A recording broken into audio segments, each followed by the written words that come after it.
వ్యవసాయ చట్టాలు 4 రకాల హామీలు ఇచ్చారు. 4 హామీలు కూడా అమలు చేస్తాం మార్చి లోపే చెప్పారు. ఇవాళ కూడా ఒక్క హామీ కూడా కంప్లీట్ చేయలేదు. అందులో ఫస్ట్ ఏంటంటే రోడ్డు విషయం.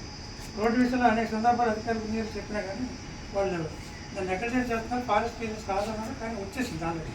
అయినా అదే వంపు పెడుతున్నారు, ఏదో ఫార్మాలిటీ అంటే ఏదో చెప్తారు మాకు చదవదు, కానీ పని అయితే పూర్తి కాలేదు. 4 కోట్లు శాంక్షన్ చేస్తే 40 లక్షల వరకు కూడా కంప్లీట్ చేయలేదు. కాబట్టి త్వరితగతిన వ్యవసాయ రాకముందు పూర్తి చేయకపోతే మళ్ళీ కొత్తగా గ్రాంట్స్ చేసి మళ్ళీ అనవసరం ఈ రోడ్డు పోతే మళ్ళీ రోడ్డుకి మళ్ళీ నిధులు ఎక్కువ అదనపు నిధులు వస్తుంది. కాబట్టి ఇప్పుడు ఎట్లా రేపు జూన్ లోపలే త్వరితగా అధికారులు ఇంజనీరింగ్ అధికారులు కలెక్టర్ కూడా స్పందించి, అలాగే మరి ఇక్కడ కాంట్రాక్ట్ కూడా స్పందించి పని చేయాలి. లేని పక్షులు కాంట్రాక్ట్ మార్చాలి. లేని పక్షులు మేము పవన్ కళ్యాణ్కే అమరావతి వెళ్ళి దీని మీద ఫిర్యాదు చేయదలుచుకున్నాం.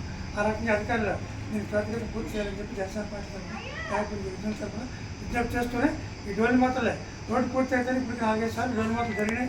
రోడ్డు స్టార్ట్ చేసిన తర్వాత వాళ్ళ పిల్లలేమో మధ్యలోనే డెలివరీలు అయిపోయినాయి. ఎక్కడ చనిపోతారో ఏం జరుగుతుందో తెలియట్లేదు. వైద్యులు అందరికీ ఆ ప్రాణహానికి భయపడుతున్నారు.